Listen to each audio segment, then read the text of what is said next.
football today on SportsGrid.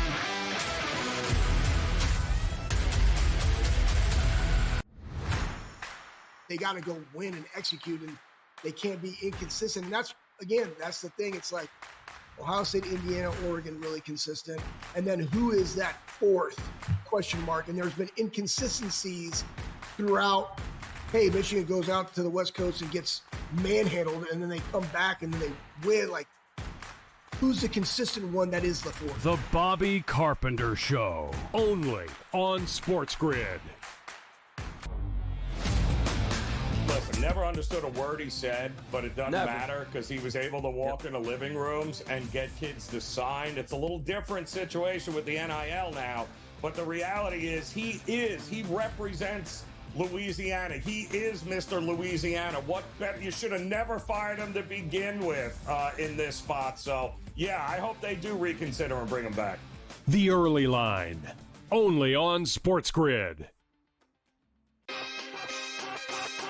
There's a far longer track record of the Chiefs laying huge numbers and not covering them with Mahomes than anything on the contrary. And they did that a lot last year where they didn't cover those numbers, but a lot of the time last year they didn't have Rice and they weren't fully healthy, and now they are fully healthy. And now we have an offense that has 4 viable receivers, 2 tight ends, and 2 running backs. Game time decisions, only on SportsGrid. 24 points, and 23 rebounds. Folks, let me tell you something. That's 23 rebounds versus Tennessee.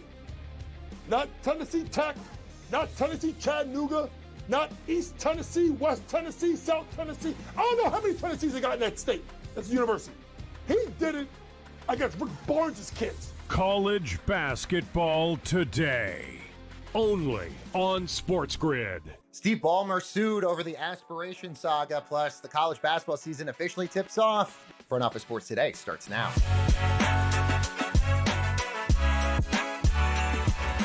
Hello, everyone, and welcome to Front Office Sports Today, your look inside the stories that are shaping the business and culture of sports. I'm Baker Machado in New York, and this podcast is brought to you by Invesco QQQ. Changing the game has always been our game. Access NASDAQ 100 companies in one ETF, Invesco Distributors, Inc. Now, coming up on today's show, we're going to dive into the new college basketball season and the latest on March Madness possibly expanding. Plus, how many more of those Michael Jordan segments are we going to be getting on NBC? But let's start with the latest in the Clippers salary cap circumvention scandal in today's main event.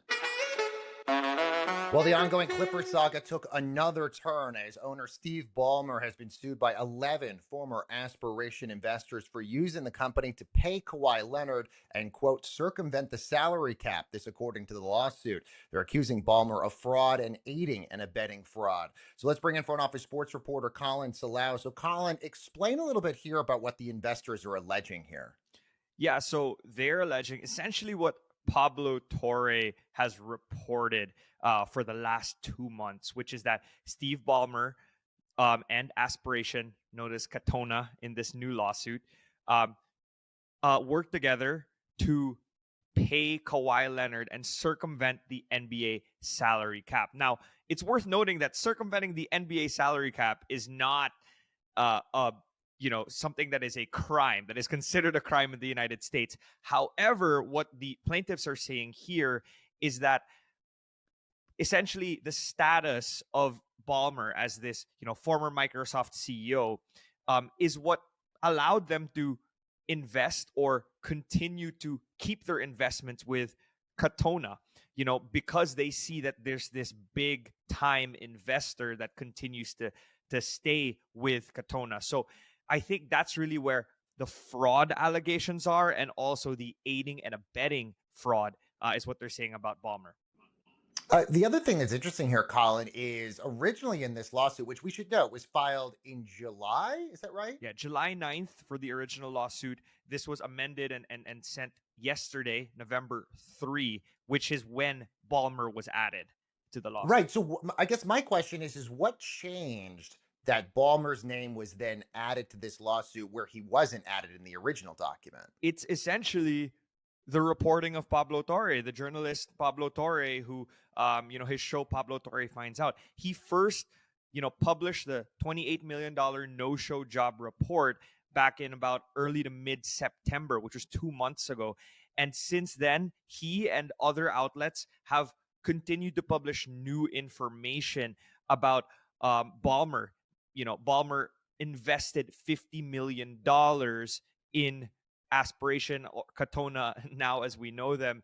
And the $28 million no-show job, we also found out that Ballmer, Kawhi was also paid $20 million in shares of Aspiration, which, more or less equals that $50 million that Ballmer invested. This has been sort of this slow drip through most of Pablo Torre's reporting on this topic, but it always sort of seemed that there was always a smoking gun that was missing. Do you think, the smoking gun? It's so hard to say because I've read this indictment. It's 133 pages, by the way, Baker. But, not all of it is about Ballmer. It's, an older case. But I've read this case, and everything is essentially the same as what Pablo Torre has been reporting for the last 2 months. So if we don't believe there was if you're in the camp that doesn't believe there was a smoking gun before this, then you probably aren't going to be convinced. The difference is, I assume the plaintiffs are convinced that Pablo Torre's reporting and his documents are enough, and that's why Pablo Torre this whole time has been saying that he thinks that there has been a smoking gun here, and perhaps this just cements that. But I think that it's not really going to change personally if you've already been on one side or the other. Adam Silver has said, look, we're going to have a lengthy investigation about this. Do you think that this changes any of that? And then I guess my other part to that question is, given the situation that we've had with Terry Rozier and the NBA clearing Terry Rozier in their investigation, do you almost feel that pressure now is different on the NBA when they do these investigations because of stories like this? Yeah, so I'll start out here by saying that we reached out to the NBA. They did not, respond. We reached out last night when this story dropped. They did not send a response to us. I do believe this changes things because of the fact that you have an NBA owner who is in a case, who has been charged. This is not just, the NBA has constantly talked about when it comes to the Terry Rozier, Chauncey Billups, and Damon Jones cases, they've constantly talked about how the investigations are different because what the government has, the power, the subpoena power that the government has is, a lot stronger than what the NBA can do. Colin, can you tell us what they're asking for in this lawsuit? Yeah, so the lawsuit, again, Ballmer is being charged along with the other defendants for fraud and also aiding and abetting fraud. Interestingly enough, the relief that the plaintiffs are asking for starts with damages at $50 million. Obviously, that's not all that's going to happen.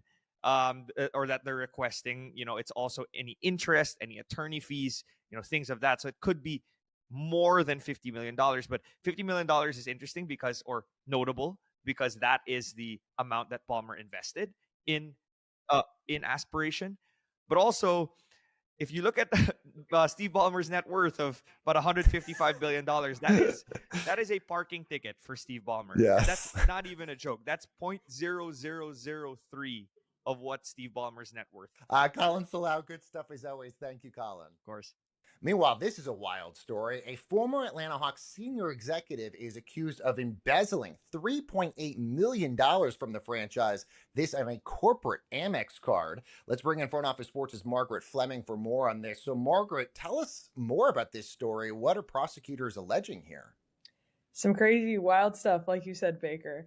The former senior vice president of finance, his name is Lester Jones.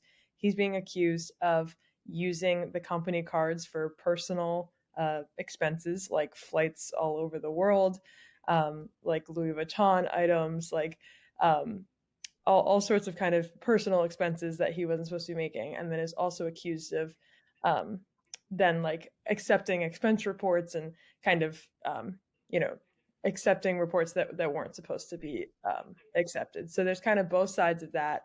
And like you said, totaling more than $3.8 million. So crazy stuff there. The prosecutors have like a specific example of over $200,000 where he was allegedly saying something was for the NBA Cup, and it was at some hotel, and the hotel never actually put out that expense. So I'm sure, I don't know if that was how it tipped them off, so they contacted the hotel and the hotel didn't say anything. But regardless, some crazy stuff going on here. And over the course of several years, this employee is no longer with the company that runs the Hawks anymore, but worked there for many years, and this was a really long time scheme, the prosecutors are saying.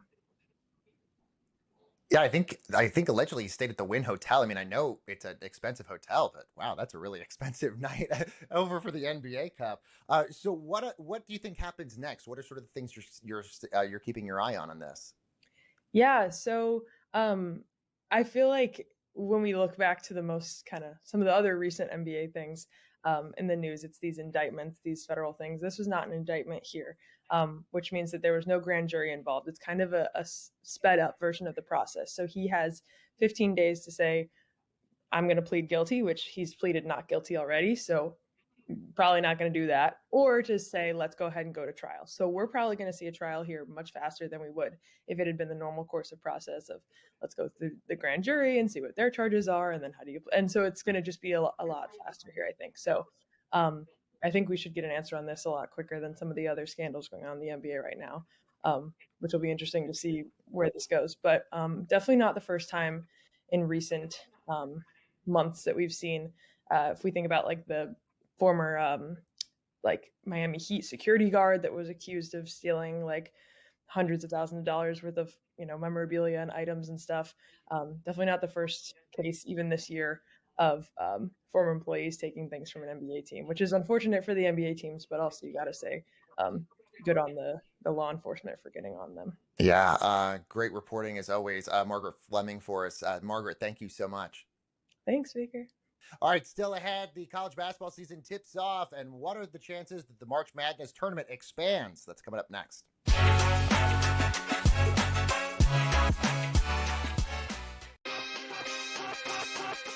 What have the Jays done all season long? And you've seen it, Kev, as a fan of the AL East.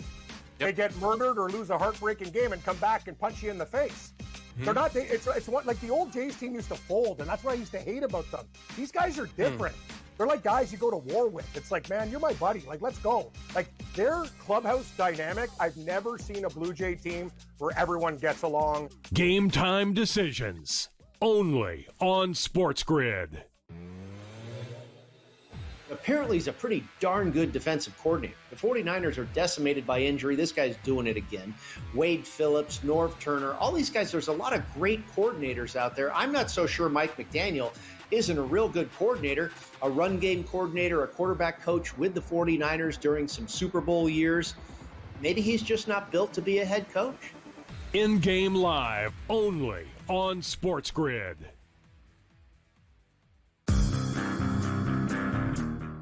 I think a divorce is coming.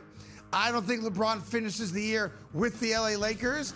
And the trump card he tried to play has backfired on him big time. And I'm here for all the smoke. I got my marshmallows, I got my skewers, I got the fireplace. I'm going to sit back, kicking my feet, and watch the LA dysfunction play out in real time. The Craig Carton Show, only on SportsGrid. Governor calls you out in a football state. You're out. And it was so funny, too, because after he fired Kelly on Sunday, right, Woodward released a statement that said that, in effect, that he was still in charge of the athletic department. Well, you didn't check with the governor because apparently he had other plans for the athletic department, and you're not in them. The Early Line, only on SportsGrid.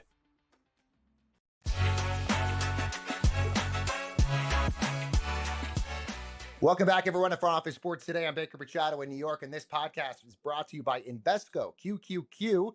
In football, changing the game begins with rethinking it, like rethinking how players work on their game. With wearable tech, advanced analytics, AI, and more, the same innovative thinking that changes the game could change your portfolio.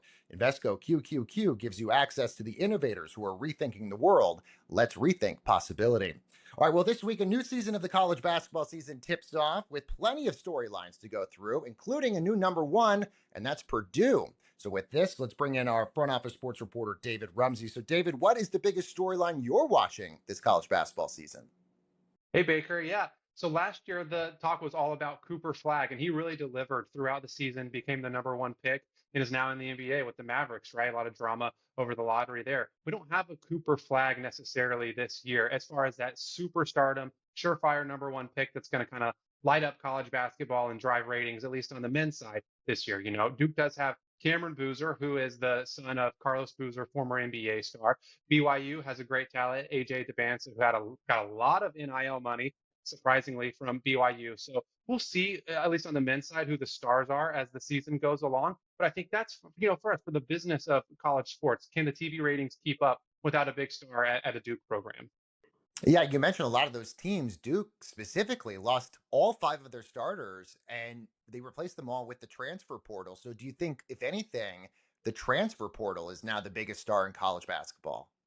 That's a great point. And, we write pretty much every season of the transfer portal record numbers, whether it's in basketball, in football. And that's why we've seen some changes from the NCAA moving away from those multiple portal models. But so now we're just going to have that winter period, at least for college football, right? So I think that should help slow down some of the movement. So we're not seeing these spring transfers and all that. But yeah, there's so much portal movement in basketball, and you start seeing it at the end of the season, even into March Madness. Hey, you got a breakout star in March Madness from a smaller school. Hey, where's he going to go next year? Who's going to pay him? So you're certainly right. Transfer portal is a huge star and talking point in college basketball.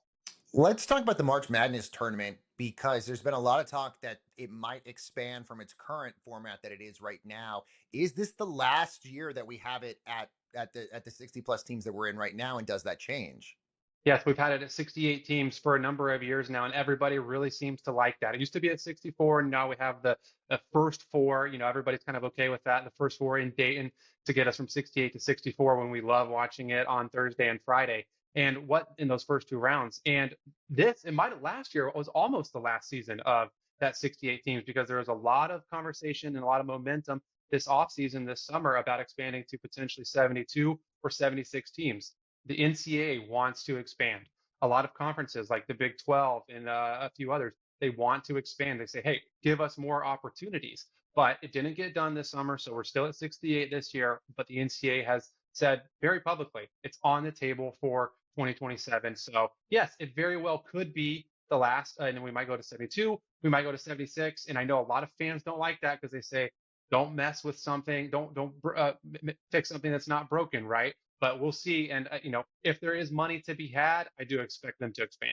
David, we know how the SEC has dominated men's college basketball. 14 teams made the NCAA tournament last year. Is the SEC sort of still the most powerful conference, or are the Big Ten or even the Big East still out there to compete?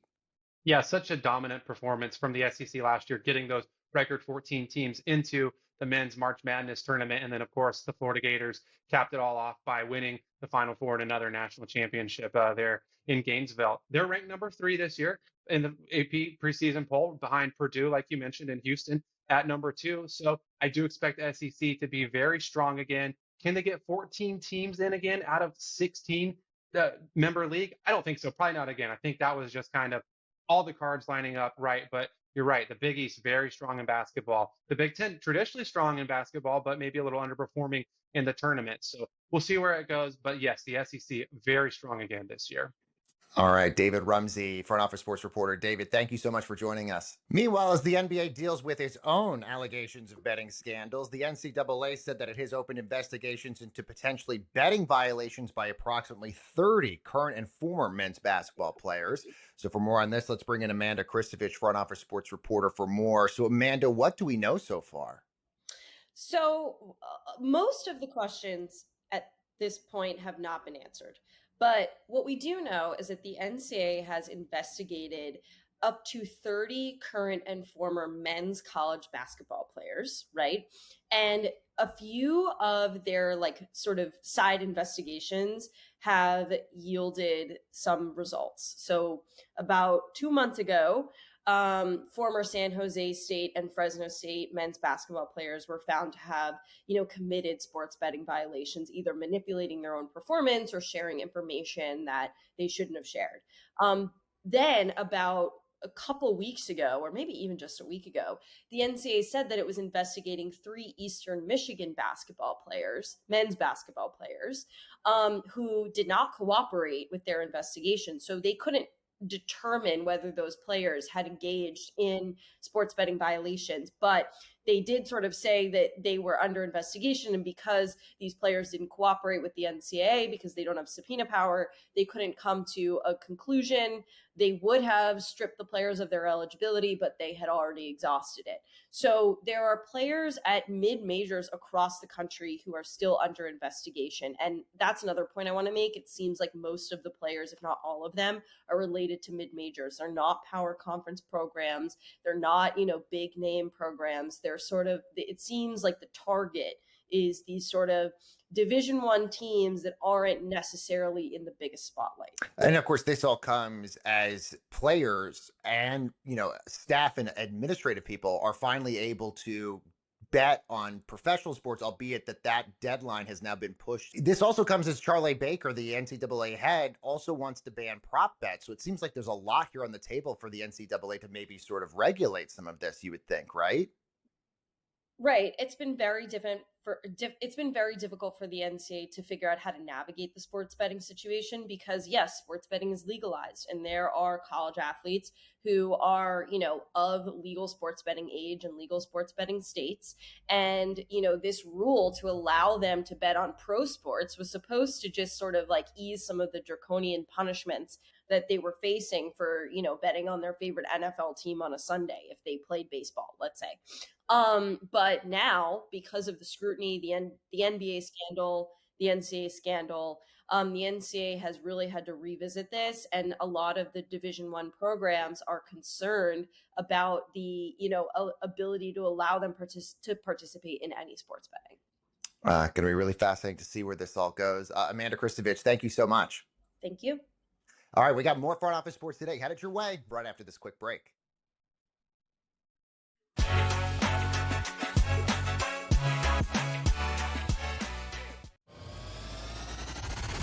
You see this team, and they're talking about A.J. Brown still. It's an injury. We want him. Are we going to ship him? This situation has to play out in the sense of, I think he wants to be there, but at the end of the day, you can't disrupt the locker room every single week. And the Eagles need him to be there if they're going to make a Super Bowl run. Pro Football Today, only on SportsGrid. The playoff matchups for Asher Genty are not great. We start to look ahead. I know it's early, but it's not that early. So Genty, I think, is still a better long-term guy than it is maybe a redraft situation, especially with the schedule maps out. But I don't see a lot of games where he's potentially in a situation where the Raiders are ahead and running the football a ton, if you know what I mean. It's kind of tough out there for the Las Vegas Raiders. Fantasy Sports Today, only on SportsGrid. Are they chanting? Is it over? Does They'll he be accept gone the by resignation? halftime. No, Are they chanting fire, Brian probably. Kelly? Yeah, Clap, clap, it would clap, be clap, it clap. would be warranted. It would be. I mean, you won a national championship in 2019. You're getting top 5, top 10 recruiting classes each and every year. You had the quarterback back to back to back to back. How many more chances are you going to get? I mean, really, what are we doing here? SportsGrid's College Football Today.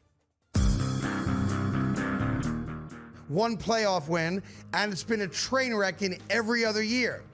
But if we all agree that he was right in how he handicapped the quarterback talent coming out of that draft, and they got the right guy, and I think we all do agree on that, then what's the benefit of bringing a totally new voice into the room to now be the coach of Jackson Dart? The Craig Carden Show, only on SportsGrid.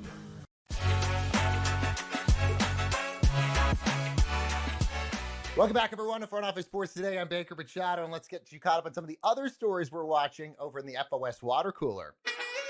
And with that, let's bring in from Chicago. He joined us yesterday. It's Front Office Sports reporter Colin Salau back with us. Hey, Colin. Hey, Baker. By the way, sorry about the Wizards last night against the Knicks last night. I mean, you kind of just come in and expect they're going to lose, so it's okay. Like, I'm still buzzing over the one win we had this year over the Mavs, so we're good. By the way, Wizards still look really good this year, Colin. I'm really on the ups for you. One team I'm not on the ups for right now is the Memphis Grizzlies. After returning from his one-game suspension for conduct that was deemed detrimental to his team, Grizzlies star Ja Morant answered questions to reporters. I'm sure you saw this, Colin. They asked him what the team could be doing differently, and he said, quote, according to them, probably don't play me. Honestly, that's what's basically the message. It's cool. He was then asked if he enjoys playing basketball right now, and he just said no. Colin, this just seems to get from bad to worse for the Grizzlies and Ja Morant. Is it almost like Morant's asking to be traded here? Yeah, it's interesting when a guy says that he's lost his joy essentially for basketball. That could be read as a sign of like, get me out of here. But I was listening this morning to Zach Lowe's podcast, and he had Chris Vernon on, noted Grizzlies, insider. And he was just like, I compare this to, one of those marriages where divorce is not an option.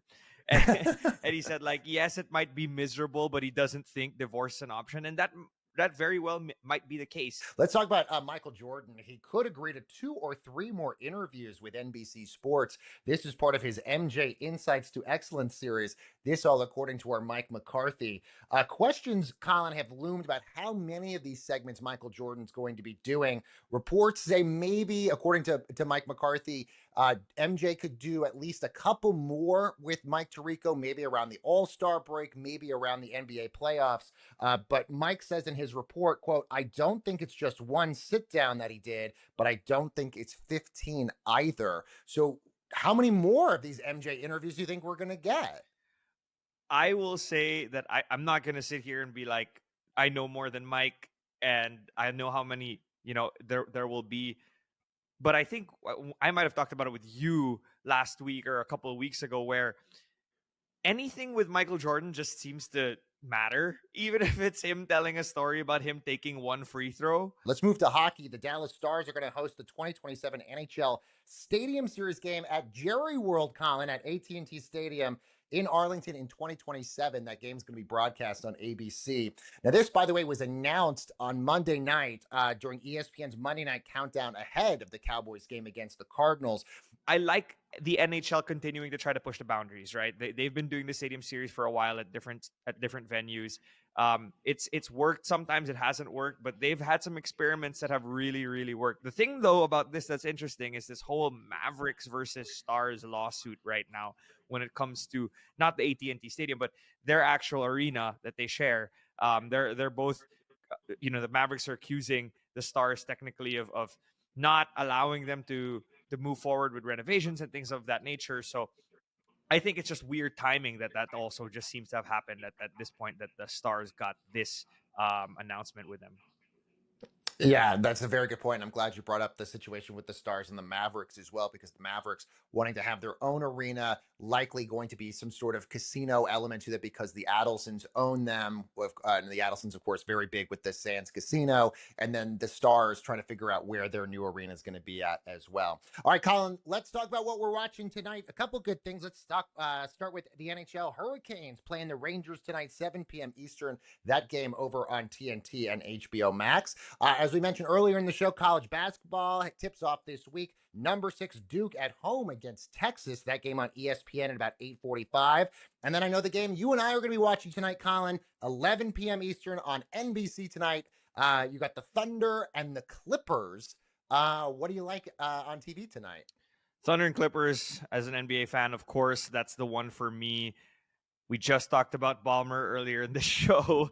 And the Thunder, I think if you're not watching the Thunder right now, without Jalen Williams, without Chet Holmgren, are still dominating the league with Isaiah Joe and AJ Mitchell coming out and hot.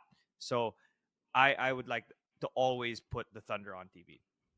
Absolutely. And by the way, the Clippers, there was this interesting report about the Intuit Dome, obviously, doing everything they can to improve fan engagement. They play Candy Crush in between periods to keep fans engaged at the arena. I was there at the Wall last year and at Intuit Dome for the debut.